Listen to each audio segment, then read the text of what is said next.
This is a passionate perspective of yours because you yourself come from Polish heritage. What does it mean not only for you as an individual, but also for Slack as a company? Well, let's start with the company. I think it is, it's a disruption for us. It's something that could in the long term have some, at the margin, impact on our ability to hire. But right now, today, we have employees who are affected by this, and we have some who are potentially affected in this, and we can't really tell yet because there's a lot of ambiguity. So we're taking care of that. But to me, this isn't really a business issue. And I also want to make sure that I'm clear that while this is a problem, and potentially a problem for technology companies in particular, it's in the background of a whole bunch of other changes. I mean, we were on the verge as a country of being able to have a real conversation about criminal justice reform. I think we're going to look back 25 years from now at this as a critical moment in climate change, and we're now doing nothing. So there's a whole bunch of other issues that I think are in the background very much as we talk about this one issue of immigration reform. Of course, it's not immigration reform, the travel ban. And the thing that I'm not sure that people understand is this is not going to make us any safer. This is going to make people angrier. And the people who are refugees are just by definition, they're running. And they're often running for their lives.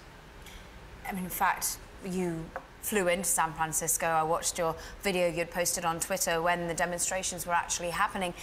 This could run and run because it's not only an issue at the moment of a travel ban, but what also could hit if we take it back to business, as sometimes unsavory as that is. There's the H-1B visa as well that could be looked at. How worried are you about the talent pool that's here at the moment? Well, this company was founded by myself, and I'm a dual American-Canadian citizen, one Brit, one Canadian who was born in Russia is a Russian citizen, another American, and since then we've hired people from all over the world, from China, from India, from Pakistan, from the UK, from France, from Germany, from Italy, and a lot of those people come in on H-1B visas, they come in on L-1 visas, they come in a lot of visa programs that are threatened. Absolutely understand the concerns of people who feel like this has the potential to displace American workers, but certainly in the technology industry, it is not. I mean, these are people who are very well compensated, and we're bringing them into the country to improve the overall talent pool of the country and innovate at a level that would have been very difficult otherwise. We're starting to see, we were talking about collaboration earlier, we're starting to see collaboration from tech companies actually looking to fight this in the courts. Jeff Bezos looking to work with Amazon, with GitHub, other companies being invited. Is this something you'd look to lend Slack support to?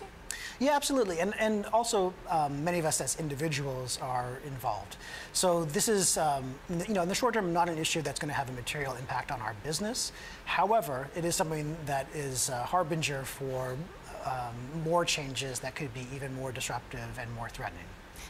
Can you name other policies that you're most concerned about? Well, we also have, you know, we're headquartered in San Francisco. We have a very diverse employee base. LGBT rights, something that I think we've made significant progress on over the last 10 years or so. Not all the way there yet, but I think those are very much under threat. I mean, I think the whole, it feels sometimes as a human being that like the last couple of centuries of progress that we've made as a civilization, as a species, are somewhat under threat because of the level of uncertainty.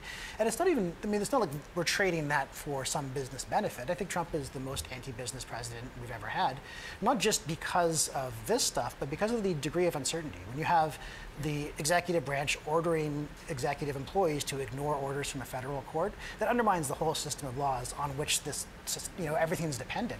If you don't have that kind of certainty that the laws are going to be carried through, it's difficult to establish contracts. And then you have him also saying import duties on American companies who manufacture outside of the US. It's preposterous because those duties wouldn't then apply to a foreign company who is manufacturing outside the U.S., and that's never going to happen. But, I mean, it's never going to happen because the Congress would never let it happen. But the fact that you have the president saying these things, which are obviously impractical at best and impossible most of the time, is just it's a level of background risk that makes all business decisions difficult.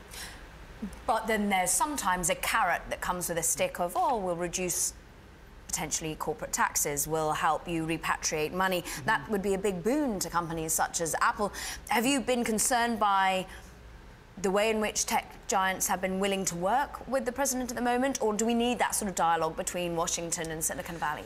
It's hard to say, and it's so unclear because I'm not in the room, the degree to which they are working with Trump. I think there's a lot of issues, corporate tax reform, one of those, and the repatriation of overseas earnings that would have happened anyway, or that there would have been some discussion about without all this needless, separation. Because this travel ban is impacting people who have green cards, who have families, who have houses and jobs and their possessions and their bank accounts here. They travel overseas and they want to come home, and they can't.